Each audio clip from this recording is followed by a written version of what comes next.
लाला जी, आपने दुनिया में सबसे ज्यादा गाने गाए, आपका नाम Guinness book of world record में कब आया था और क्या आपको पता था कि आगे या आ जाएगा? 95 में। 95 में आपने सबसे ज्यादा गा दिए थे, और उसके बाद भी अभी तकरीबन 28-29 साल गुजर चुके हैं। तो कोई आपके करीब करीब है कोई, आपसे पहले कौन था? नहीं, मेरे से पहले को पाकिस्तानी सिंगर तो नहीं। अच्छा। नहीं, को इंडियन हाथ था, मेरा ख्याल है, याद नहीं मुझे कौन था। यादाश्त बहुत कमजोर। बूढ़े हो गए ना अभी आप? कितनी उम्र हो गई है अभी? ये नहीं पता था। अच्छा।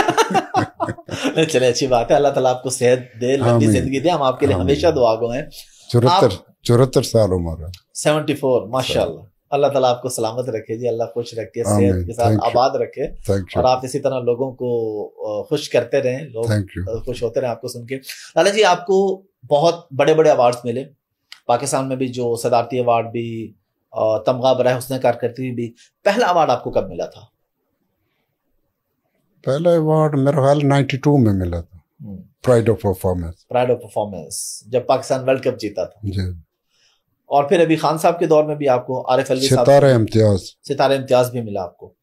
अच्छा, ये तो पाकिस्तानी अवार्ड है, आपको लाइफ टाइम अचीवमेंट अवार्ड भी मिला हुआ है इंग्लैंड में, क्वीन एलिजाबेथ। वो क्या स्टोरी है, वो कैसे हुआ? और मैंने कम्युनिटी खिदमत बहुत की थी, 78 से लेके अब तक। मैं हर दूसरे साल जाता हूँ और वहाँ लोग सुनते हैं जिस मोहब्बत से। अभी जुलाई में फिर जा रहा हूँ। जी बिल्कुल। तो उसके सिले में वो जाहिर है, वो आर्टिस्ट की बहुत कदर करते हैं। तो आपको कहाँ पे दिया गया वो अवार्ड? लीड्स में मेरा ख्याल है। चल, लीड्स में। चले, अभी जो आपको जुलाई में टूर होगा, इंशाल्लाह इसमें हम भी फिर आपको ज्वाइन करेंगे इंशाल्लाह, आपके साथ वहां पे कोई ना कोई पुराने यादें, क्योंकि आज से 12-13 की हैं आपसे वहां पे कॉन्सर्ट्स जो सुने थे आपके। इंशाल्लाह, अल्लाह बेहतर।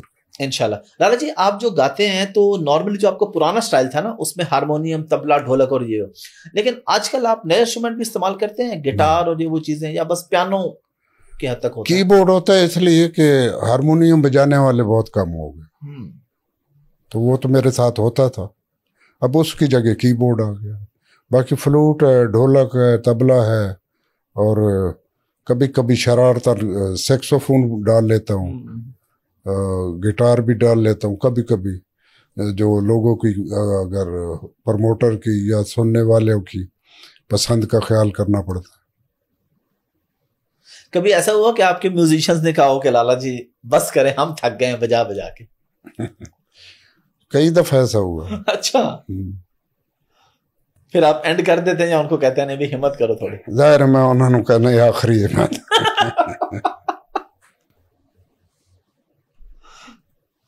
आपका फेवरेट इंस्ट्रूमेंट कौन सा है? मुझे तो हारमोनियम पसंद।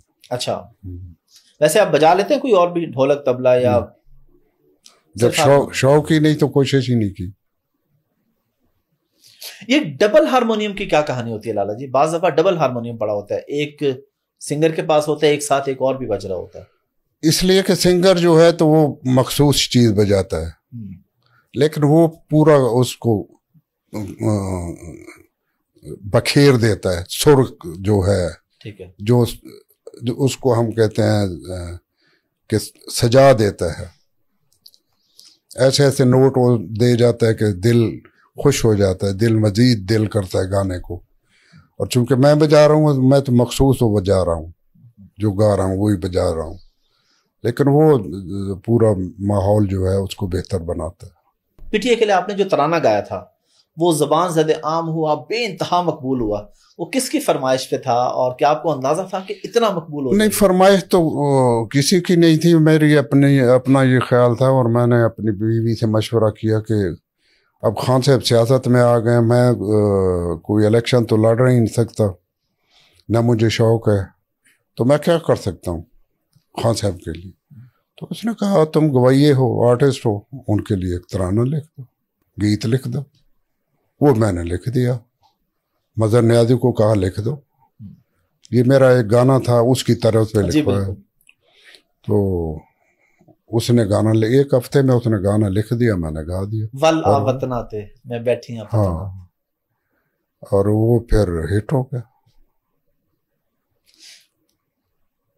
हिट होने की एक वजह यही थी कि जलसा जुलूसों में खान साहब मुझे बुला लेते थे तो वो मैं सुना देता था।